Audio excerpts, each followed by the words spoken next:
We do know that it is imminent. That's according to South Korean and US authorities. We also know that they have moved 2 missile launches to the east coast of the country. That happened some days ago, and that they fueled them today. That is the reports that we are getting from South Korea.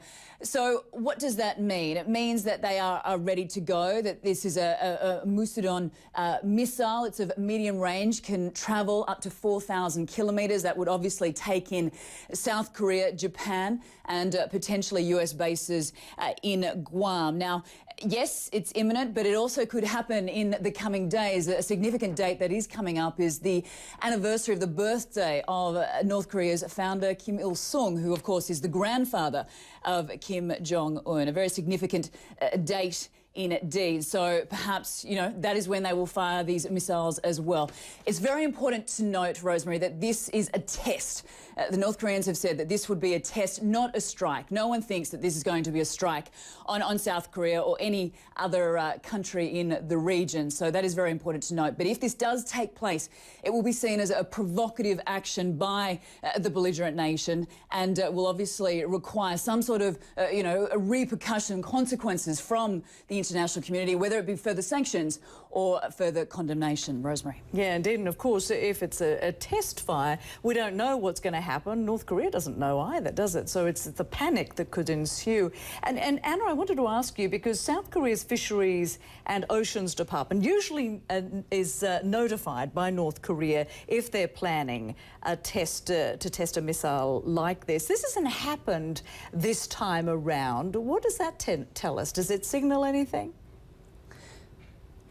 Well, I think it means one of two things. Either North Korea is posturing. Perhaps this is more bluster as far as North Korea is concerned. Remember, we have had a month's worth of warlike rhetoric coming out of Pyongyang on a daily basis. Or perhaps it says it's not playing ball this time. As you say, in the past they have contacted maritime and aviation international authorities, but it hasn't happened this time. If it was to go ahead, if this missile test was to go ahead and they weren't to contact those authorities, it would certainly be perceived as very reckless behaviour.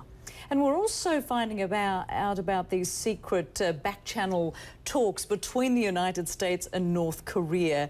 What have you learned about that? Yeah, not unusual, which is quite interesting, considering the words coming out of Pyongyang and also coming out of the United States. But yes, these talks do happen. It's not unusual. The talks that US specifically referring to happened with the US envoy to the six-party talks with the North Korean deputy UN ambassador in New York back in March. So apparently a message was relayed from the United States to stop the provocations and begin diplomacy. The North Koreans apparently said that they would pass on that message. Well, as we've since learned after that meeting took place, that UN sanctions were imposed, punishing North Korea for that third nuclear test back in February.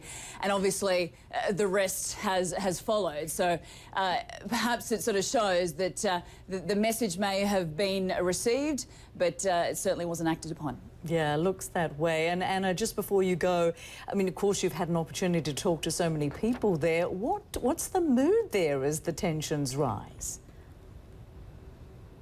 You know, Rosemary, it might seem a little strange to the outside community, but, you know, people here in Seoul, you know, are not really fazed by what is going on, you know, to the north of the border. And the reason being is that they have been living with these hostilities for the last 60 years. You know, that was when the armistice was signed back in 1953. And since then, the two Koreas have really technically still been at war. So I think people here in South Korea are aware that a strike, I beg your pardon, that a missile test is imminent, but it certainly won't be a strike.